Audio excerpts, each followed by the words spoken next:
दोस्तों नमस्कार। राहुल गांधी ने जेनजी का जिक्र क्या किया, हंगामा मच गया। लोगों को इस देश में गृहयुद्ध नजर आने लगा। लोग यह कहने से चूके नहीं और राजनीतिक पार्टी के तौर पर बीजेपी के नेताओं की भी यही आवाज आई। वह इस देश में एक ऐसा संघर्ष सड़क पर पैदा कर देना चाहते हैं जो पूरे तरीके से अराजकता की स्थिति में इस देश को लाकर खड़ा कर दे। लेकिन वाकई यह सवाल तो बड़ा है। राहुल गांधी कल जब प्रेस कॉन्फ्रेंस कर रहे थे तो उन्होंने कभी भी कांग्रेस का नाम नहीं लिया। ध्यान दीजिए, उन्होंने इंडिया का जिक्र भी नहीं किया जो इंडिया गठबंधन है। उन्होंने खुद को विपक्ष के नेता के तौर पर ही रखा।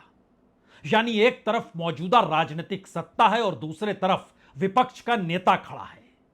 और उसके बाद उन्होंने देश के छात्रों से, देश के युवाओं से और जेन जी का जिक्र करते हुए देश को बचाने की दृष्टि से कि लोकतंत्र बचाना है तो सामने आना पड़ेगा। हो सकता है इस दौर में बहुत सारे सवाल श्रीलंका, बांग्लादेश, नेपाल को लेकर हर जहन में उठ रहे हों और ये सवाल उस जहन में कहीं बड़े हो चले हों कि कहीं पर छात्र निकले, कहीं पर युवा निकला और कहीं पर जेन जी का नाम उभर कर सामने आया और एक जरिए सत्ता पलट हो गई, तख्ता पलट हो गया। क्या भारत में यह परिस्थितियां हो सकती है या नहीं हो सकती है? सवाल यह नहीं है। सवाल यह है कि भारत के भीतर युवाओं और छात्रों से सबसे पहले जिस शख्स ने ऐलान किया था कि उन्हें सामने आना चाहिए, वह इंदिरा गांधी के खिलाफ जयप्रकाश नारायण का ऐलान था।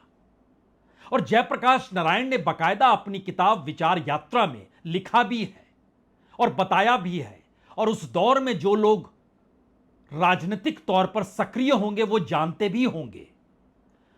जयप्रकाश नारायण विनोबा भावे के आश्रम में जब पवनार पहुंचे थे 1973 के आखिरी महीनों में, तब वहां पर उन्होंने एक पर्चा लिखा था या कहें एक अपील की थी इस देश के युवाओं को लेकर, और उसका नाम दिया था यूथ फॉर डेमोक्रेसी, यानी लोकतंत्र के लिए युवा।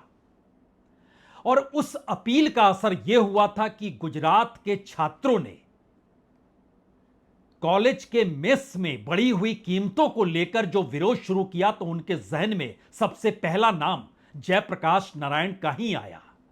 और जयप्रकाश नारायण ने कहा भी कि उनकी इस अपील का असर, जो उन्होंने यूथ फॉर डेमोक्रेसी लिखा था पर्चा, उसका असर गुजरात में जरूर हुआ। और शुरुआत शिक्षा, कॉलेज, यूनिवर्सिटी की जरूरतों से जुड़ी, लेकिन धीरे धीरे राष्ट्रीय मुद्दे उसके दायरे में आते चले गए।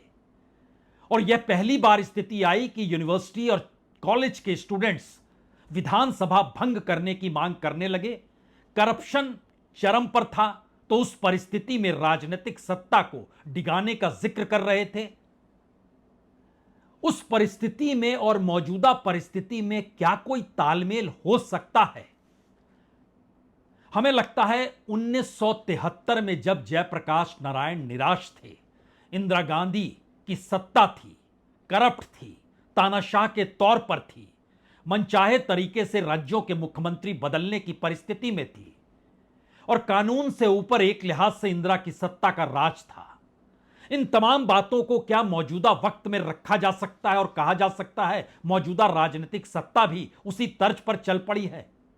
यानी एक वक्त इंदिरा के खिलाफ जेपी जिन छात्र और युवाओं से ऐलान जिस तरीके से कर रहे थे और उसको उन्होंने सफल भी कर दिखलाया, पहले गुजरात फिर बिहार, और छात्रों के जरिए राष्ट्रीय राजनीतिक परिस्थितियों को बदल दिया गया। बिहार आते आते तो संपूर्ण क्रांति का नारा लगने लगा। वो सभी छात्र ही थे जो कॉलेज छोड़कर निकले थे।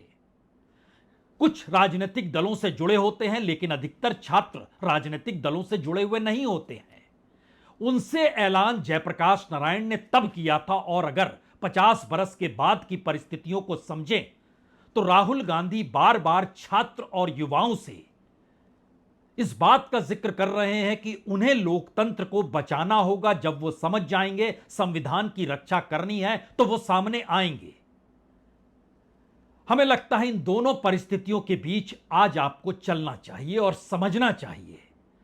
भारत में इंदिरा से नरेंद्र मोदी तक की परिस्थितियां, जयप्रकाश नारायण से राहुल गांधी तक की स्थितियां और इस देश के भीतर की राजनीतिक परिस्थिति जिसमें लोकतंत्र और चुनाव, उस वक्त चुनाव महंगा हो चला था।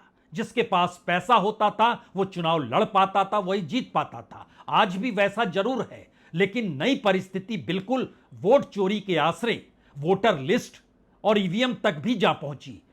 यानी जनता की फिक्र सत्ता को नहीं होगी, ऐसी व्यवस्था इस दौर में कर ली गई। उस दौर में करप्शन था, उस दौर में महंगाई थी, उस दौर में भी बेरोजगारी थी, उस दौर में इलेक्शन के प्रोसेस बेहद करप्ट थे। मौजूदा वक्त की स्थितियां क्या वाकई उससे हटकर है, या वही सवाल नए तरीके से सामने आकर खड़े हो गए हैं? और शायद इसीलिए कल जब राहुल गांधी प्रेस कॉन्फ्रेंस कर रहे थे तो वो बार बार युवाओं का जिक्र कर रहे थे, इस देश के नागरिकों का जिक्र कर रहे थे। हमें लगता है दो लाइन उनकी पहले सुन लीजिए, जिससे आप रिवाइव कर पाए, फिर हम आपको जेपी और राहुल के बीच, इंदिरा और मोदी के बीच लाकर खड़ा करेंगे। मेरी सोच है कि as a patriotic Indian, as somebody who loves India, who loves the constitution, it is my duty to put the truth in front of the people of India. और ये शॉकिंग बात यह है बस कि ये अभी शुरू नहीं हुआ, नो, ये 10-15 साल से चल रहा है। ये सिस्टम है, ये स्ट्रक्चर है। हिंदुस्तान की जो डेमोक्रेसी है वो हाईजैक हो गई है। I am shocked, frankly. Democracy, brothers and sisters, democracy can only be saved by the people of India.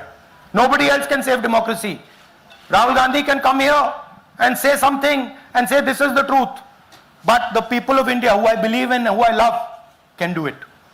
The day the people of India realize that आपका जो लोकतंत्र है, आपका जो संविधान है, वो आपसे चोरी हो गया है, उस दिन काम हो जाएगा। राहुल गांधी एक परिवर्तन का जिक्र तो कर रहे हैं, लेकिन वो जानते हैं कि मौजूदा वक्त में तमाम राजनीतिक दलों के भीतर, चाहे वो कांग्रेस ही क्यों ना हो, भ्रष्ट नेताओं की एक पूरी कतार है। भारत की संसदीय राजनीति विशेषाधिकार पाने के साथ कितनी करप्ट हो चुकी है, और कोई नेता आपको ऐसा मिलेगा नहीं जो करोड़पति ना हो। उसकी अपनी जिंदगी, उसका अपना विधानसभा, उसका अपना संसद, इन सब से हटकर वो जनता से जुड़ाव उसके बीच नहीं है। और शायद भारत जोड़ो यात्रा के दौरान राहुल गांधी ने उस भारत को समझा होगा जहां पर इस देश की राजनीति के जुड़ाव लोगों से क्यों नहीं है, और लोगों के भीतर जो सवाल हैं और उनके जुबान पर जो भाषा है और बदलाव की जो सोच है, वह सोच नेताओं के भीतर क्यों नहीं है। इसीलिए वह विधानसभा या संसद के भीतर वो बेचैनी नेताओं के जरिए दिखाई देती नहीं है। उस भारत जोड़ो यात्रा ने, हो सकता है, राहुल गांधी के भीतर एक बेचैनी पैदा की। और इस दौर के तमाम राजनीतिक प्रयोग जब लगातार चुनावी जीत को लेकर असफल साबित हो रहे हैं, तो आखिरी सवाल यही है, इस देश के भीतर सबसे बड़ा राजनीतिक परिवर्तन किसी भी दिशा में हुआ है, आंदोलन के जरिए हुआ है। वो इमरजेंसी के दौर, उससे पहले और बाद की परिस्थिति हो, वो मंडल कमीशन के परिस्थितियों के साथ जुड़ जाइए, वह अन्ना आंदोलन की परिस्थितियों के साथ जुड़ जाइए, एक राजनीतिक परिवर्तन में युवाओं की भागीदारी जरूर होती है।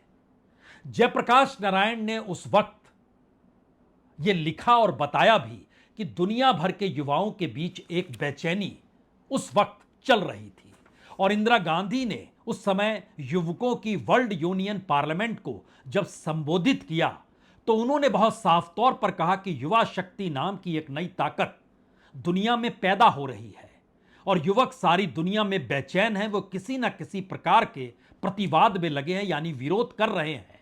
और ऐसी काफी चीजें हैं जिसका विरोध होना चाहिए। उस वक्त जिक्र युद्ध का था, रंगभेद का था, प्रभुत्व जमाने की प्रवृत्ति का था, असमानता का था। इस दौर की परिस्थितियों में भारत के भीतर की बेचैनी शायद युवाओं से जुड़े मुद्दे को कहीं आंकती ही नहीं है। इस देश के भीतर की असमानता, महंगाई, बेरोजगारी कोई मायने नहीं रखती है। कॉरपोरेट का लगातार सत्ता के करीब होकर देश की अर्थव्यवस्था को चलाने की परिस्थितियों में लाकर खड़े कर देना और मुनाफा और मुनाफे की अर्थनीति ही देश में मायने रखे, यही सब चीजें चलती चली गई और एक झटके में जो लोक कल्याण था वो लाभार्थी में तब्दील हो गया। यानी सत्ता के ऊपर निर्भर मौजूदा वक्त की परिस्थिति में यह देश टिका हुआ है और सत्ता में बने रहने के लिए देश के संस्थान काम कर रहे हैं।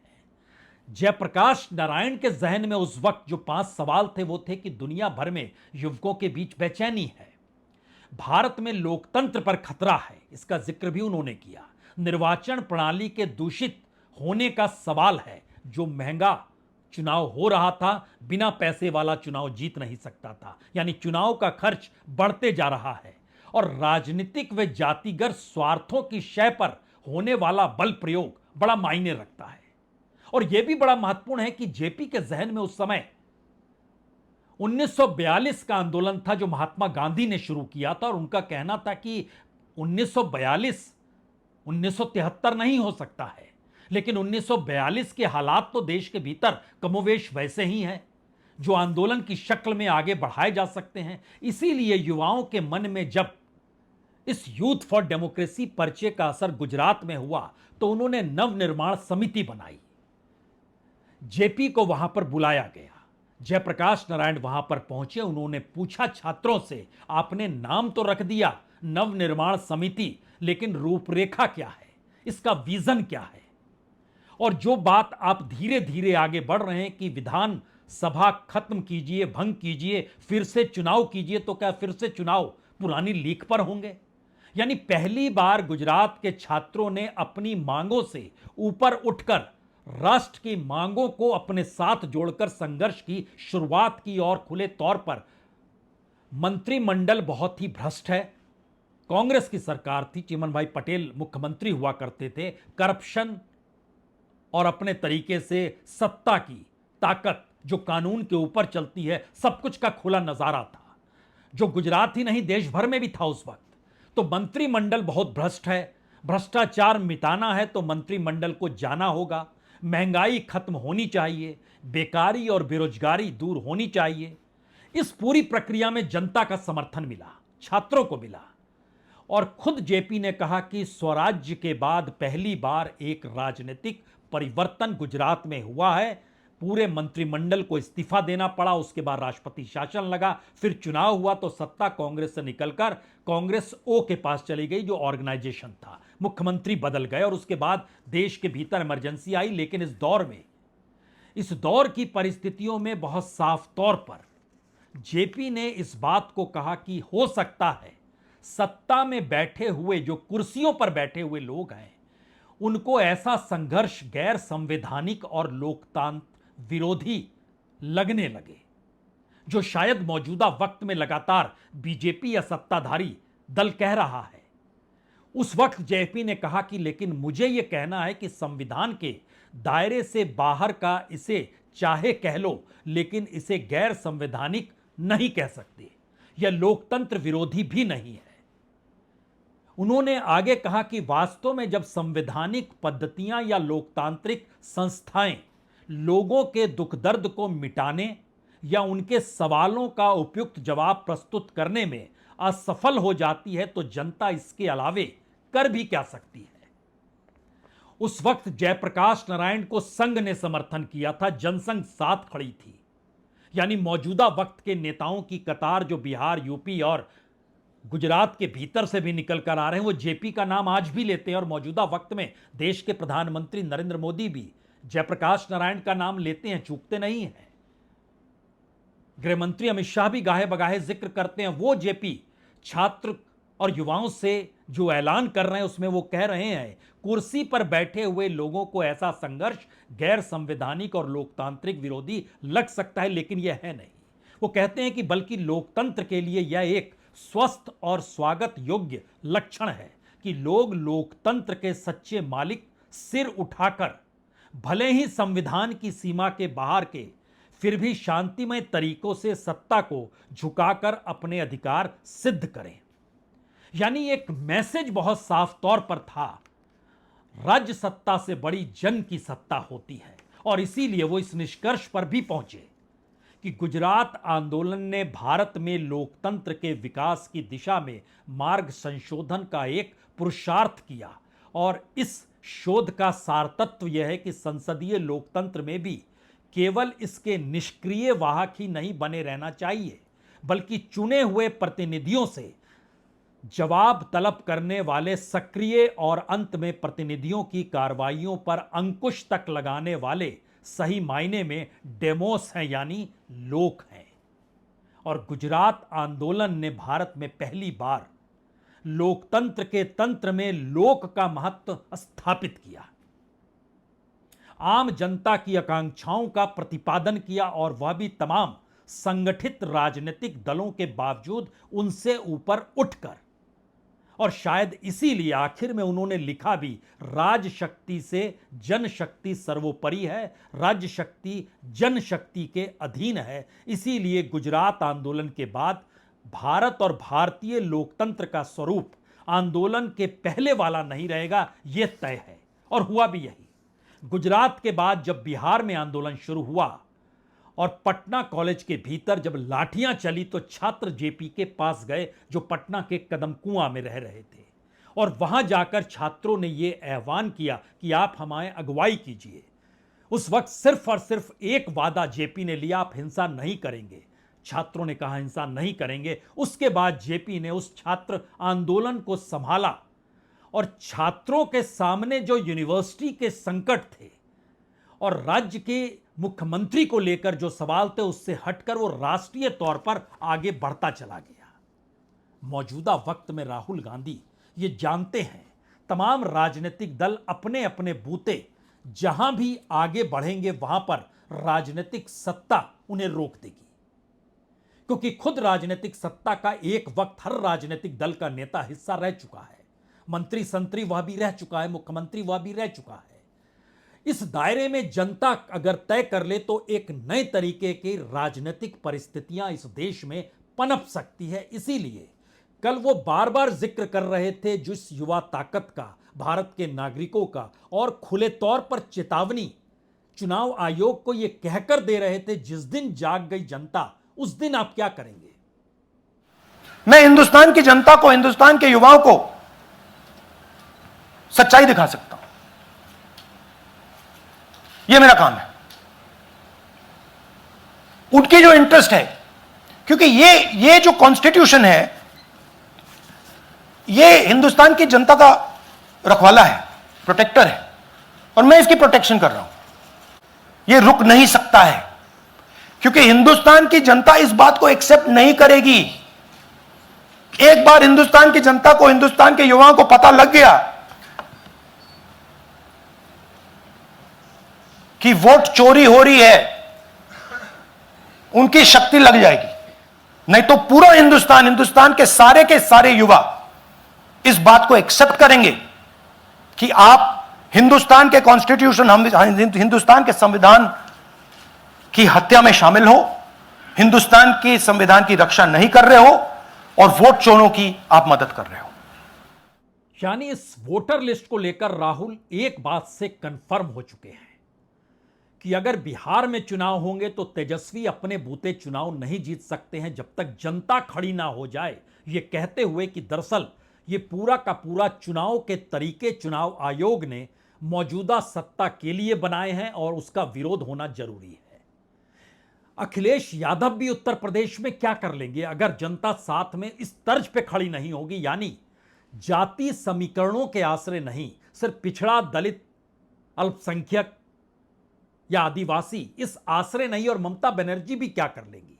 शायद इसीलिए एक संवाद राजनीति के आगे उस युवा पीढ़ी को, उस छात्र पीढ़ी को, उस जेनजी को आंदोलन की दिशा में ले जाने का एक प्रयास है। और इससे हटकर एक दूसरा सच यह है कि दरअसल सभी अगर राजनीतिक दल उसी संसदीय प्रणाली से निकले हैं तो आज ये है कल वो होगा, और जनता के भीतर यह सवाल बार बार है कि इसको हटाएंगे तो वो आएगा, उसको हटाएंगे तो वो आएगा, और परिस्थितियों में परिवर्तन नहीं आएगा। यानी राहुल गांधी पहली बार वाकई अगर कांग्रेस का जिक्र नहीं कर रहे हैं, इंडिया गठबंधन का जिक्र नहीं कर रहे हैं, सिर्फ और सिर्फ खुद को विपक्ष के नेता के तौर पर रख रहे हैं, तो वो जनता को भी मौजूदा राजनीतिक सत्ता से उसी तरीके का विपक्ष मान रहे हैं जैसा 50 बरस पहले जयप्रकाश नारायण ने खुद को उसी रूप में प्रस्तुत करते हुए यूथ फॉर डेमोक्रेसी का पर्चा लिखा था। हमें लगता है उस पर्चे के कुछ अंश जरूर सुनने और समझने की जरूरत है। उनका बहुत साफ तौर पर कहना था कि दरअसल अपने देश की युवा शक्ति के सामने भी विरोध की कई बातें हैं और हाल के वर्षों में हमारे शिक्षण संस्थानों में कई प्रकार के विरोध के दृश्य देखने को मिले हैं, लेकिन यह विरोध सामान्यतः स्थानीय, संकीर्ण और तात्कालिक बातों के लिए ही हो रहे हैं। यद्यपि किसी किसी अवसर पर और विस्तृत उद्देश्यों को लेकर भी विरोध प्रकट किया गया, जैसा कि और अधिक अर्थपूर्ण व जीवन से अनुबंधित शिक्षा के लिए तरुण शांति सेना व अन्य संगठनों ने किया। इसके बाद वह युवाओं को लेकर कुछ खुलते हैं। मौजूदा वक्त में राहुल गांधी उसी तर्ज पर धीरे धीरे खुल रहे हैं। वो जान समझ रहे हैं कि क्या हो रहा है और कैसे सत्ता ने तमाम संस्थानों पर कब्जा कर लिया है। जयप्रकाश नारायण अपने उस अपील में जो लोकतंत्र के लिए युवा यानी यूथ फॉर डेमोक्रेसी है उसमें लिखते हैं, इसमें शक नहीं कि शिक्षा में क्रांतिकारी परिवर्तन का प्रश्न मौलिक है, लेकिन इस अपील में मैं जिस तथ्य की ओर ध्यान आकर्षित कर रहा हूं उसका और भी गहरा व बुनियादी महत्व है। यह तथ्य है लोकतंत्र, डेमोक्रेसी।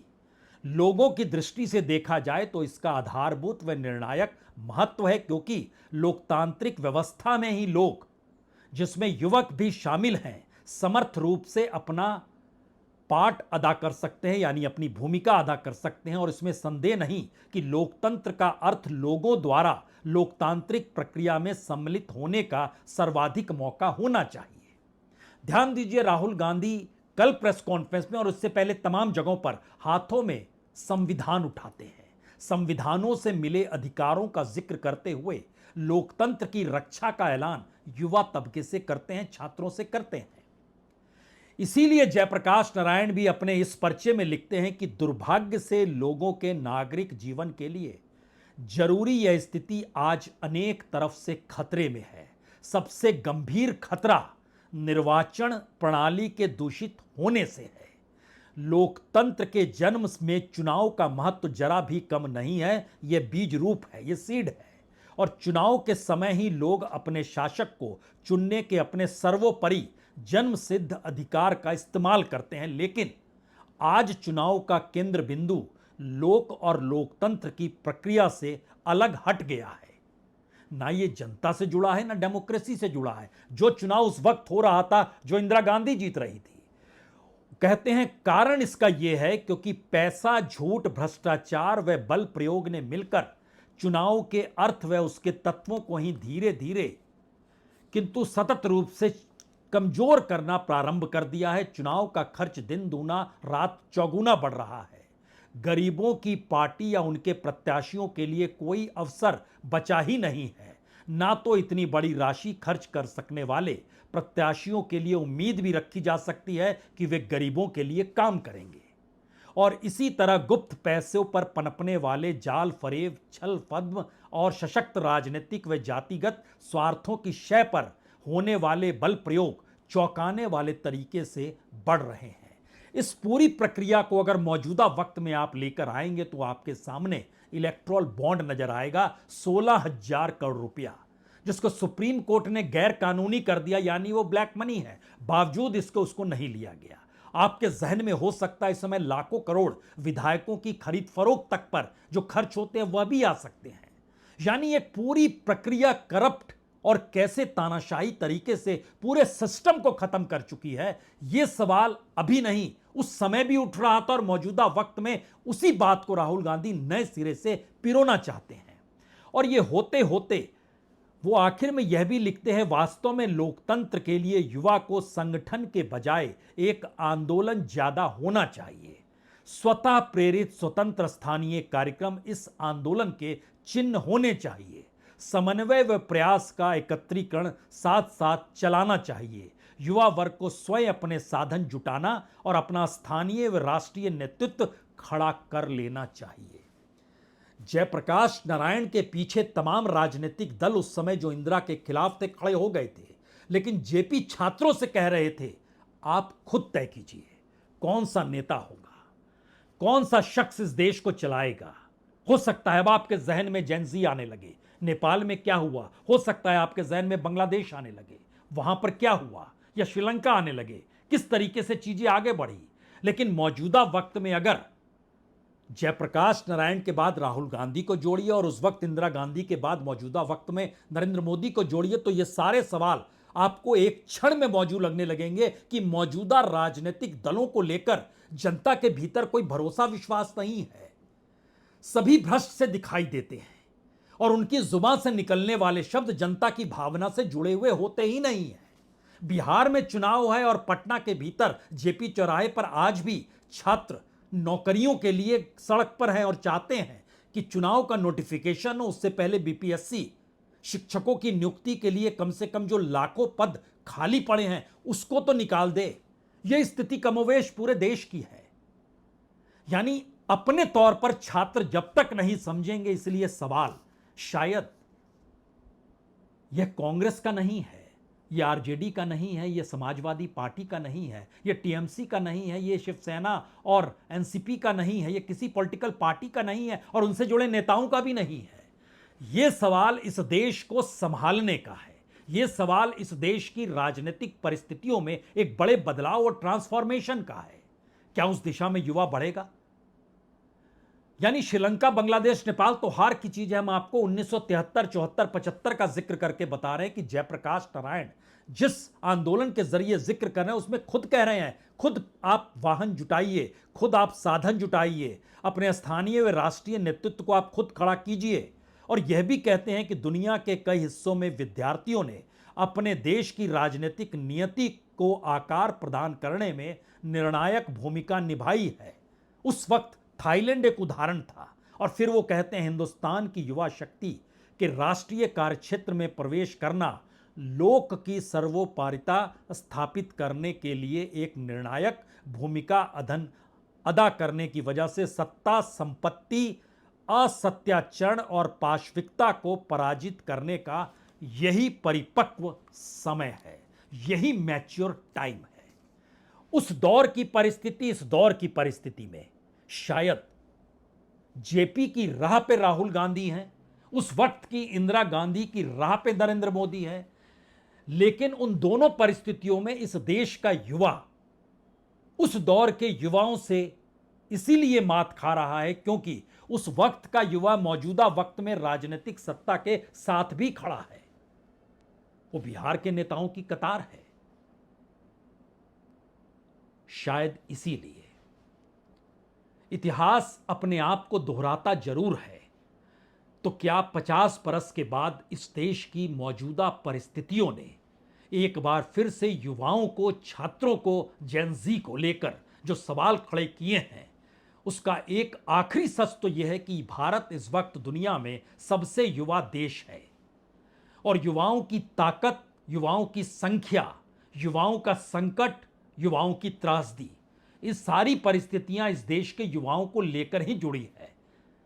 और जो पारंपरिक तरीके से राजनीति चली आ रही थी उसने इस देश के संविधान को अपनी सत्ता के बचाने के लिए अगर प्रयोग किया है, और खुद एक पॉलिटिकल नेता के तौर पर और उसी गांधी नेहरू परिवार से निकले राहुल गांधी अगर ये समझ गए कि दरअसल ये परिवर्तन कांग्रेस और इंडिया से तो नहीं होगा, इस देश की जनता और युवाओं को, छात्रों को और जनजी को तय करना पड़ेगा,